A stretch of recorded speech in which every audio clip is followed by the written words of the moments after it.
Hello and welcome. First to my more regular viewers, this is going to be something a bit different than what you'd usually find on this channel. That's because I've invited a second audience to come participate.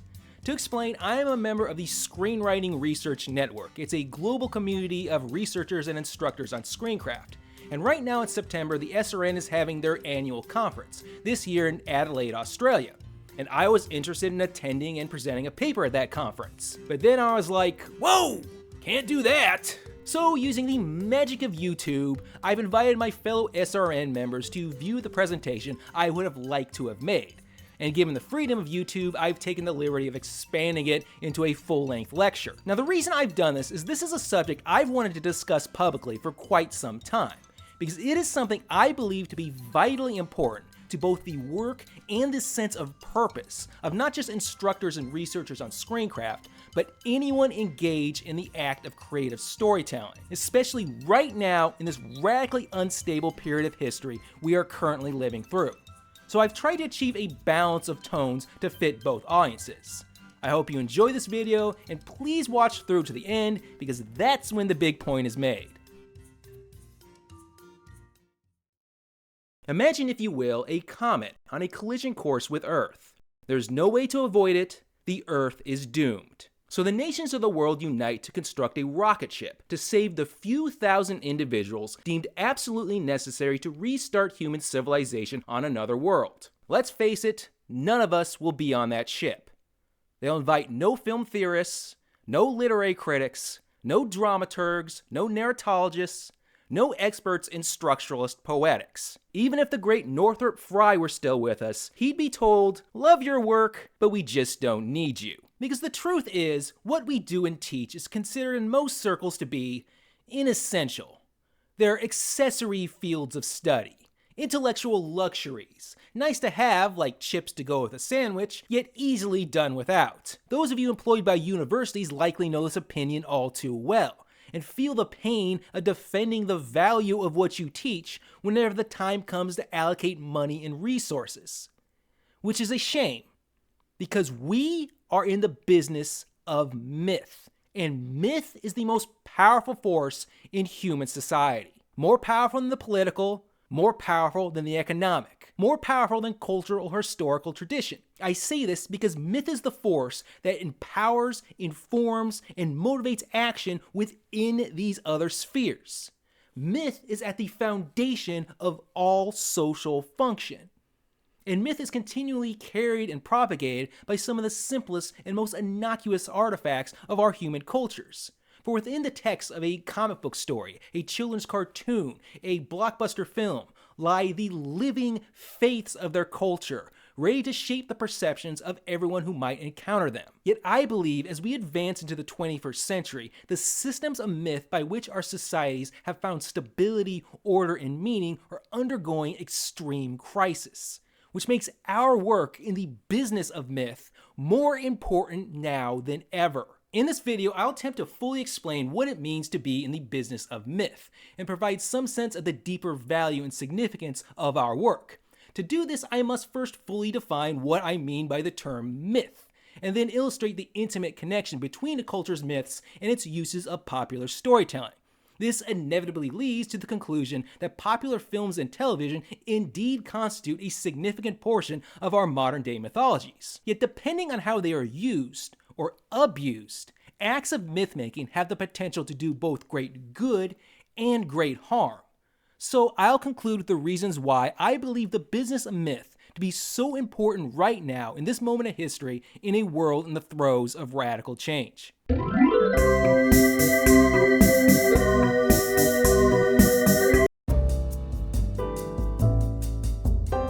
Myth is a term that has been used in many different and often erroneous ways. When most of us hear the word myth, we think of ancient tales from archaic societies filled with gods and monsters. But we must differentiate dead myths, which once spoke to peoples long past, from the living myths, which continue to shape thoughts and actions of peoples today. We also must differentiate myth in and of itself from the mythological narratives, which serve the purpose of expressing cultural myths. For a myth, in its purest and most isolated form, is simply an idea, a belief, an abstract concept that provides a core constituent of how a certain people collectively understand the nature of reality, the relation of human beings to that reality, and or how individuals ought to think and behave within that reality. These various myths form the conceptual framework of every culture and society. Because for any society to function, there must be some consensus regarding the reality its people share. In the words of anthropologist A.R. Radcliffe Brown, a society depends for its existence on the presence in the minds of its members a certain system of sentiments by which the conduct of the individual is regulated in conformity with the needs of the society. Every feature of the social system itself, and every event or object that in any way affects the well-being or cohesion of the society, becomes an object of this system of sentiments. This system of sentiments might otherwise be defined as the non-material aspects of a culture. These shared norms, attitudes, and beliefs provide a collective identity and an orderly system by which daily life seems to make sense. Systems such as this emerge because human beings are compulsively, one might even say instinctively, seekers of order and meaning. As Claude Lévi-Strauss once said, if we look at all the intellectual undertakings of mankind, the common denominator is always to introduce some kind of order. For a sense of order and meaning is essential not only for social harmony, but for our psychological well-being. Since their most primitive beginnings, human beings have been surrounded by endless phenomena, from the natural to the cosmic to these strange images that appear in our dreams. And since we naturally fear what we do not understand, this is a basic survival mechanism, this phenomena can be a source of anxiety when it remains unexplained. But if the human can find some way to make sense of the phenomena, the anxiety disappears. With knowledge, the human gains a sense of greater control over their frighteningly chaotic universe. Now, there are two basic ways our species has gone about its quest for order and meaning. The first is through observation, the collection of physical evidence, and the extraction of logical conclusions. This is the basis of modern science and rational philosophy. Such means provide us with the facts, and facts give us the truth. But truth with a small t. Yet there always remain many questions that cannot be resolved in such a manner. Now, this might be because a people currently lack the proper fact-based methods, as when primitive peoples tried to explain natural phenomena. Yet more essentially, this is because the most crucial and vital questions that shape our human existence are impossible to answer through such means. Questions about morality and ethics, questions about the purpose of our existence, about what happens to us after we die, or more pragmatically, what constitutes the fairest form of society. Nature is indifferent to these concerns, so we gotta find our answers elsewhere.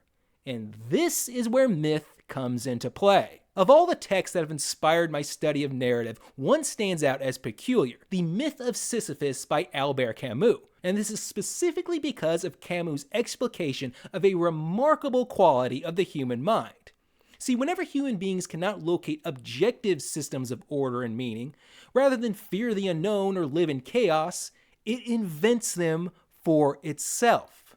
That is, whenever questions of how and why cannot be answered by objective facts, in steps myth to bridge the gap with belief. As Richard Slotkin says, man is essentially a myth-making animal. He naturally seeks to understand his world in order to control it. And his first act encompassing this end is an act of mind or the imagination. By inventing these conceptual systems of order and meaning, a people acquire a scenario or prescription for action, defining and limiting the possibilities for human response to the universe. In other words, myth provides a system of reasoning to guide human thought and action by which everything in the world, even the strange and mysterious, may indeed appear to make sense. Now, mythical ideas might originate through speculation, creative philosophizing, or simple responses to practical concerns.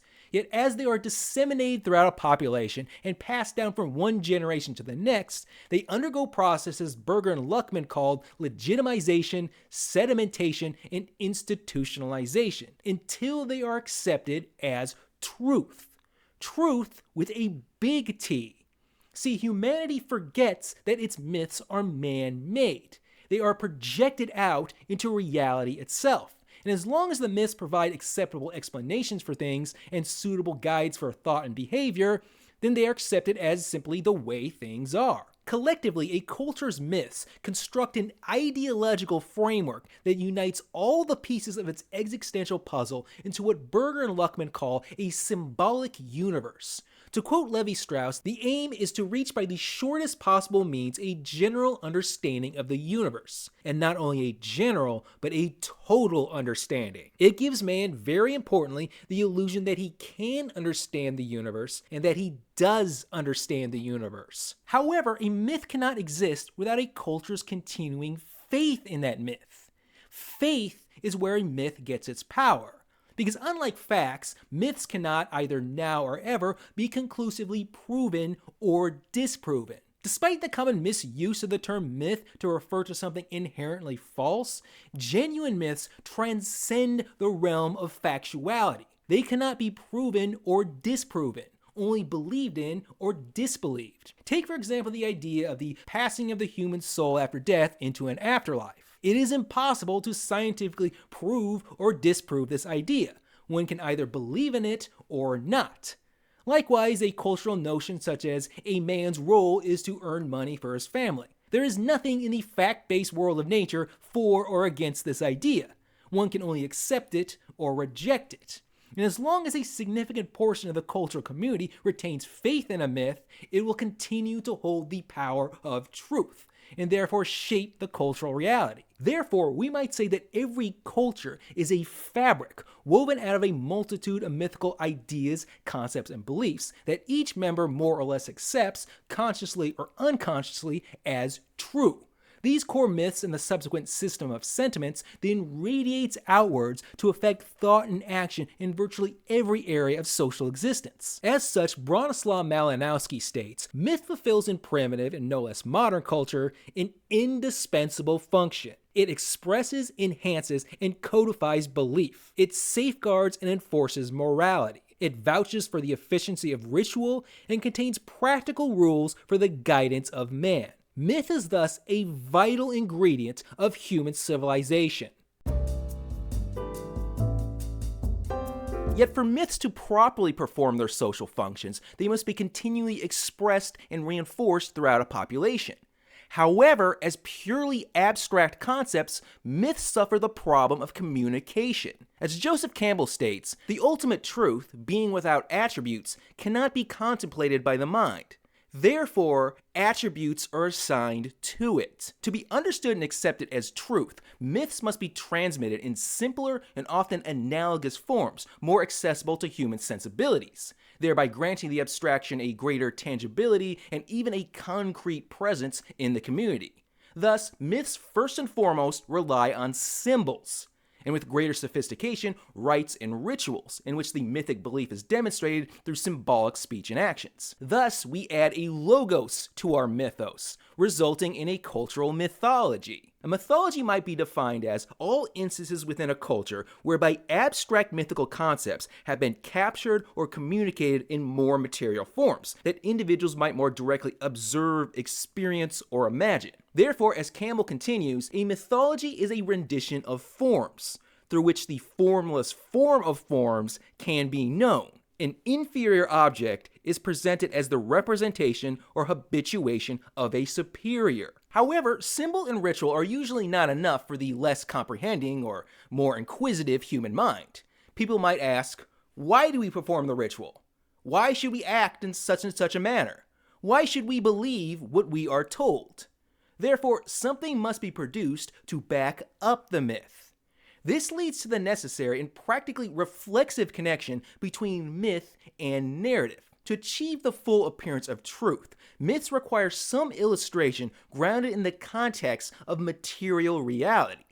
Now, a narrative states that something actually occurred, and when those occurrences illustrate or endorse a belief, the belief gains the weight of real-world substance. You may find that many of our simpler mythical imperatives automatically suggest narrativization. Take, for example, a cultural command such as, "It is right and honorable for children to take care of their parents when they are old." This statement automatically suggests imagined scenarios of persons who achieve good standing by following this command, contrasted by counter-narratives of persons who suffer shame by ignoring it.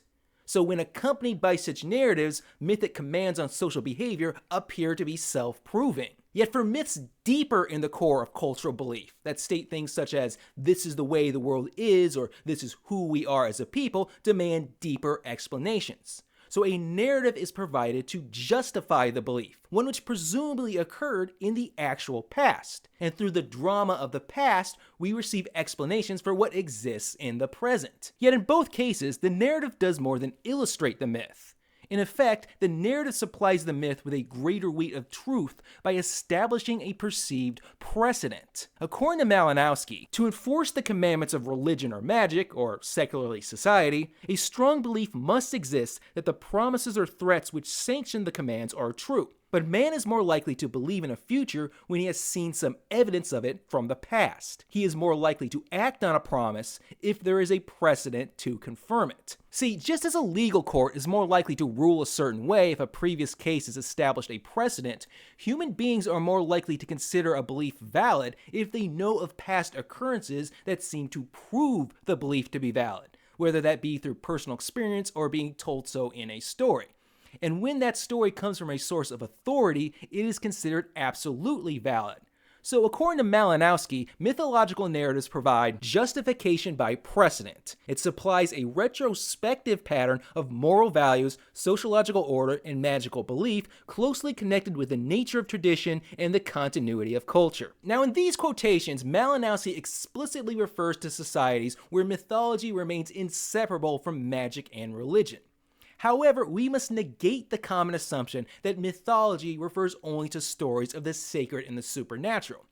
See, the mythologies of archaic societies issued from times and places where the human conception of reality remained predominantly spiritual. So, mythical precepts were granted absolute authority by association with the wills of deities and heroes of the distant past. However, this habit of justification by past authority has not disappeared from secular mythology. For instance, the political systems of every country make ample use of narratives of past historical persons and events, now mythologize themselves to justify their present claims. Yet, even when stories are known to be wholly fictional, this illusion of mythological precedent remains influential, albeit more subtle and cumulative in its effect.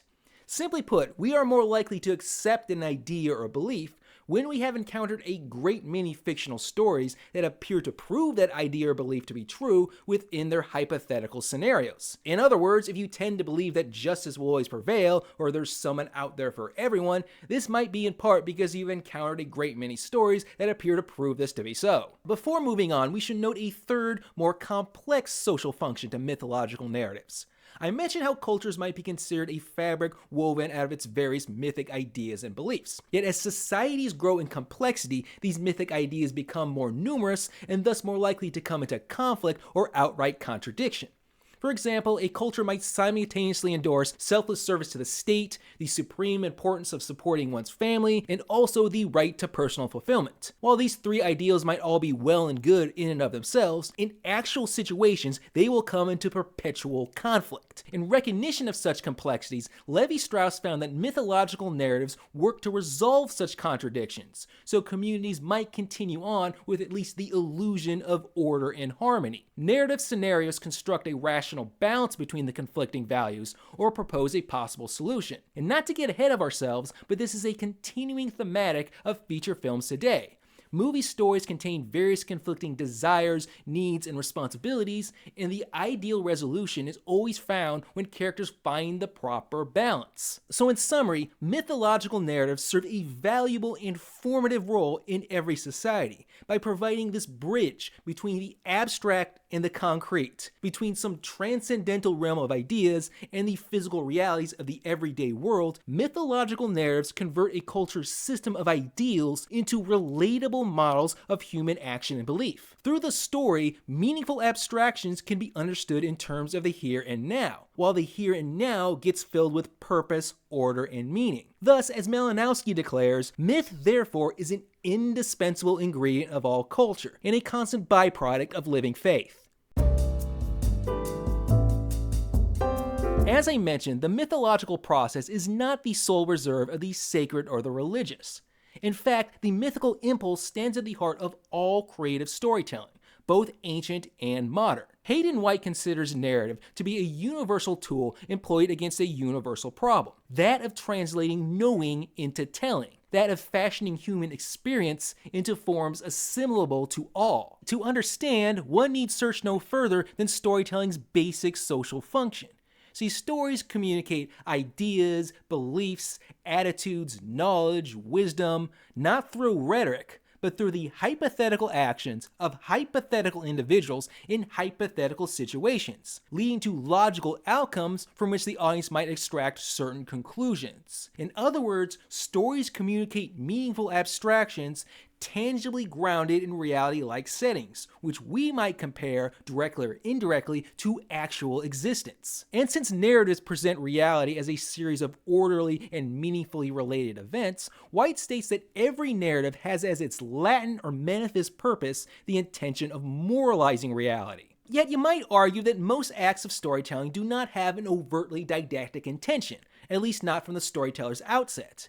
Yet, as Martin Day states, all the theorizers on myth agree on one point. Myth is non-rational, and thus largely operates beneath the veil of conscious recognition. Even if a storyteller simply wishes to entertain, they must still set their story within a particular world with certain social, moral, and ethical norms, along with characters who exhibit certain socio-moral attitudes and behaviors. And since storytellers draw upon what they personally know and believe, beliefs that have been established, shaped, and put in a certain framework by their society's system of sentiments, the resulting story cannot help but express, or at least continually allude to, aspects of that society's mythical frameworks. As Jerome Bruner states, we rarely inquire as to the shape reality is given when we dress it up as story. Stories typically begin by taking for granted, and asking the hearer or reader to take for granted, the ordinariness or normality of a given state of things in the world. And then the peripetia upsets the expected sequence, and the story is on its way, with the initial normative message lurking in the background. Then, as the tale undergoes Todorov's universal cycle of equilibrium, disruption, new equilibrium, the narrative's quest to restore the situation to a meaningful order actively endorses certain socio-moral norms as important and valid, while discarding, challenging, or reputing other attitudes and behaviors as disruptive or undesirable. As you may have already gathered, the underlying rhetorical thrust of such myth-making is the same as what dramatists call a story's theme. Yet since theme is not an ingredient of storytelling, but an end result emerging from the total combined use of all story elements, whereby the change to one major element might change the ultimate thematic message, we find that myth is continually present in both the input and the output of the storytelling act. From whatever inspired the storyteller to first tell such and such a story, to the choices made in the construction and shaping of story elements, to its ultimate reception by an audience, myth is continually present at every stage. Thus, we could say that no matter what your personal area of interest in narrative studies, it can all be viewed through the lens of myth-making, and potentially all be unified as such. Whether we're talking about issues of narrative structuration, or issues of representation, or creative inspiration, or the ultimate reception by the audience, it is all related and potentially unified by myth-making. Richard Slotkin summarizes this all in detail when he says that in mythical storytelling, the complexities of social and historical experiences are simplified and compressed into the action of representative individuals or heroes. The narrative of the hero's action exemplifies and tests the political and or moral validity of a particular approach to the use of human powers in the material world. The hero's inner life, his or her code of values, moral or psychic ambivalence, mixtures of motive, reduces to personal motive the complex and contradictory mixture of ideological imperatives that shape a society's response to a crucial event. To simplify, modern storytelling performs the same operations as the most primitive sacred myths. Abstract concepts are given tangible substance. In other words, they are objectified through collections of metaphorical characters, actions, settings, and so forth. And through the interplay of these metaphors in an orderly narrative structure leading to some form of resolution, the many confusing and conflicting needs, desires, and anxieties of human existence are ultimately organized and granted meaning according to some mythic system of ideals. Storytelling is thus an extremely sophisticated use of symbolic communication. But since the deepest of this metaphorical work often occurs without the storyteller's conscious recognition, the act of myth-making is often compared to, and even directly connected with, the act of dreaming. See, in Dream, the unconscious mind takes the inexpressible preoccupations of the dreamer and manifests them in symbolic forms, presumably in the quest for resolution. Likewise, a mythology might be compared to the dreams of a society as a whole, manifesting its concerns, anxieties, and preoccupations in collections of potent metaphors. Yet the big difference is that, unlike in Dream, where the metaphors remain irrational, mixed up, and indecipherable, a mythological tale undergoes a secondary process, whereby the raw materials are given further shape and organization by the storyteller's conscious mind. First off, the storyteller imposes narrative structures so that the metaphorical play will make sense. And since the act of narrativization grants events with a clear order and meaning, theoretically, what myth-making does is harness the irrational social energies, rationalizes them within a story context, and then directs those energies towards hypothetical solutions in accordance with the system of sentiments that rules waking life. Thus, we can say that in agreement with Hayden White, creative storytelling aims to moralize reality by essentially rationalizing the irrational. Through narrative structures of action and consequence, stories demonstrate how humanity's fears and desires ought to be tempered to achieve the most productive ends. All this, of course, merely scratches the surface of the complex psychosocial forces behind the creation and reception of popular narrative media. However, we may say at minimum that due to their overwhelming popularity, fictional films and television have constituted a significant part of our modern cultural mythologies over the past century. In fact, it might be argued that cinematic media is even more mythically potent than other forms of narrative due to its dual mythical heritage. For films and television not only engage in the fantasy play of storytelling, but they are also forms of drama, the presentation of flesh and blood actors performing physical actions with the illusion of events occurring in the here and now. And drama has its origins in ritual. Comparing ritual and drama, Martin Day says, religious ritual is inherently dramatic, and universally the drama has developed from religious ritual. Actions are performed by persons who are always symbolic of some other beings, and to primitives the actors were taken as the actual beings of the drama. And even in our cynical age, the drama is always a transport to another place, often another time, and even another world. The aspect of presence, or the illusion of presence in the case of cinema, is the key source of mythical power for ritual and drama alike. For sacred ritual doesn't merely reenact past events, nor is it a simple reminder of present-day beliefs. Rather, a sacred ritual brings the magical and the divine into the here and now. It creates a state of miracle in a people's presence. In doing so, rituals bridge dimensions. The ritual seeks to impose order on a seemingly disorderly, painful, and indifferent universe, to turn the world as it is into the world as it should be, to fuse together the imagined and the real into a unified vision. And ritual temporarily brings that state into the here and now. Successful drama achieves something similar. I'm sure you've all had moments when great drama has gripped you with some otherworldly power, a state comparable to the ecstasy felt by participants in ritual. You are experiencing firsthand the lingering power of drama's ritual ancestry. For rather than just being a story that proves the value of a mythic ideal, such as true justice, true love, true heroic self-sacrifice, the drama enacted by the actors essentially conjures such states into existence, just as a priest's ritual actions conjure the divine. Drama doesn't merely tell us that such and such is so, but presents that truth before us for our own eyes to see. And if successful, the living faith in that mythic ideal is renewed. I say this to suggest that cinematic narratives might be our most potent form of modern mythology. Through their power of dramatic presence, cinematic narratives have the ability to work on our minds and emotions on a deeper, more visceral, and therefore more irrational level, making viewers ever more receptive to the mythic messages contained therein. Which brings me to the moral center of my argument, and the social duty of us in the business of myth. For with the power of myth-making comes the danger of the irresponsible or manipulative use of this power. Rather than being our moral compass, myths might become the errant winds blowing our ships astray.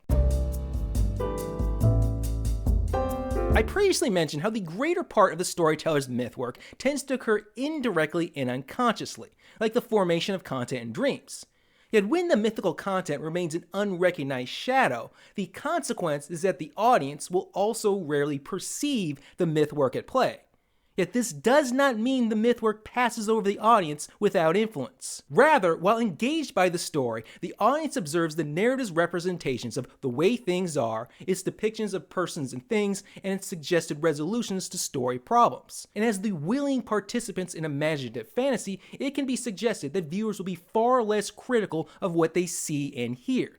And when coupled by cinema's illusion of reality, far more receptive to any mythical implications the story might suggest, thereby influencing the audience unconsciously. Therefore, as Joseph Campbell claims, at any given moment, we are in the process of formulating a mythology whose spirit and substance escape our conscious perception. The perceptions are often both the creator and the receiver. Indeed, since thematics tend to whisper rather than shout, we are often only aware of them when, as Jerome Bruner says, we suspect we have the wrong story. That is, when thematics are too overt, too clumsy, or too contrary to our current beliefs. And with this absence of conscious recognition comes the bypassing of critical evaluations, allowing a story to potentially affect its receivers on an irrational level. And in this lies possibilities for mythologies to potentially misshape and mislead social consciousness in detrimental ways.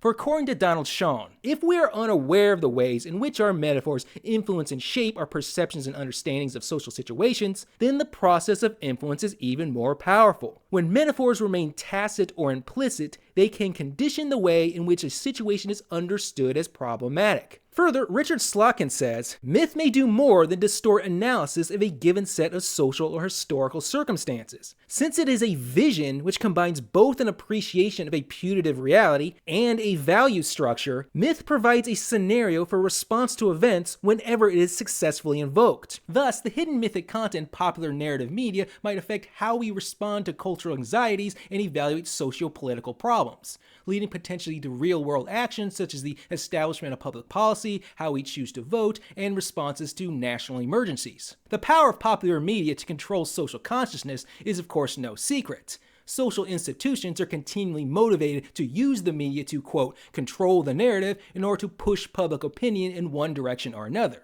Indeed, history is filled with authoritarian regimes who have zealously sought to control all media in order to ensure that the only vision of reality was the one which conformed with its own ideology. However, in a free market of creative expression, modern mythologies are, to use the term used by Deluze and Guttari, far more rhizomatic, a dense tangle of countless individual threads, each with their own trajectories.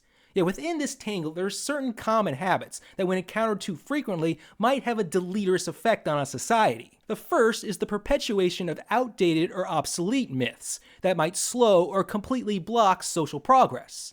Returning to Slotkin, a people unaware of its myths is likely to continue living by them, though the world around that people may change and demand changes in their psychology, their worldview, their ethics, and their institutions. In other words, the old myths keep the public mindset stuck in the past. Second, since the production of mass popular media is chiefly controlled by a society's richest or most politically dominant group or class, the narratives produced have the tendency to support and continually promote the interests and ideologies of that politically dominant group or class.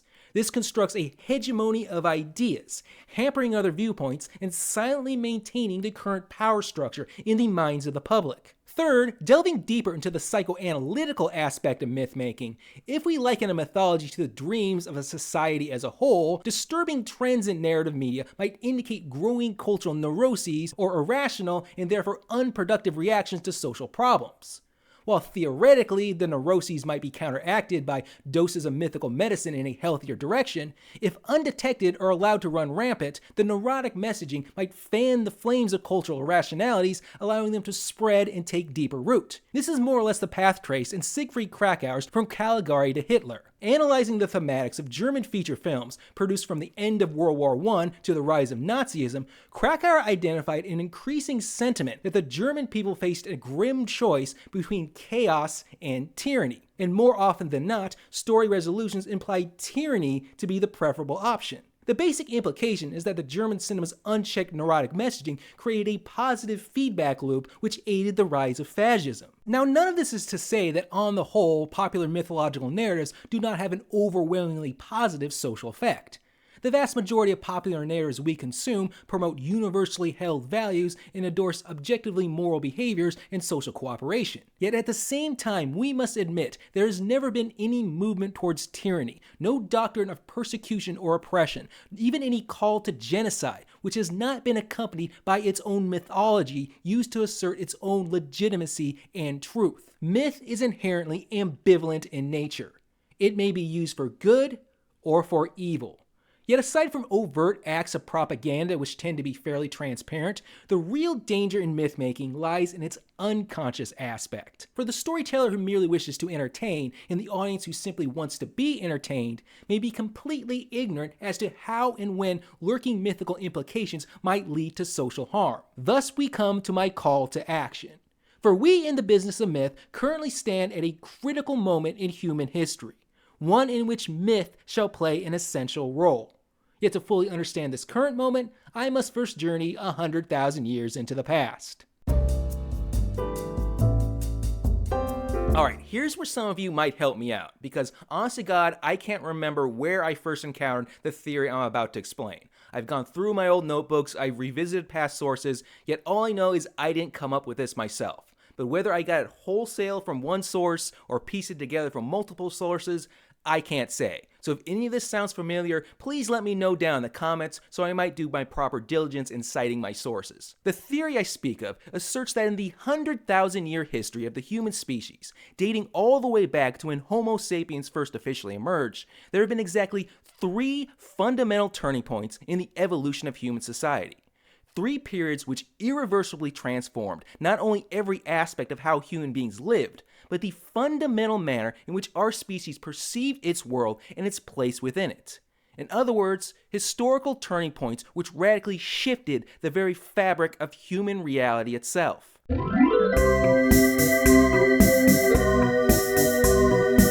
Our first turning point occurred within the long span of roughly 10 to 8,000 years ago, when, with the innovation of agriculture, humanity moved from a wholly nomadic to a largely sedentary culture, dwelling in more or less permanent communities, founding what we now call civilization. And with this transformation of life came a shift in human consciousness. Humanity was no longer just another creature living within nature.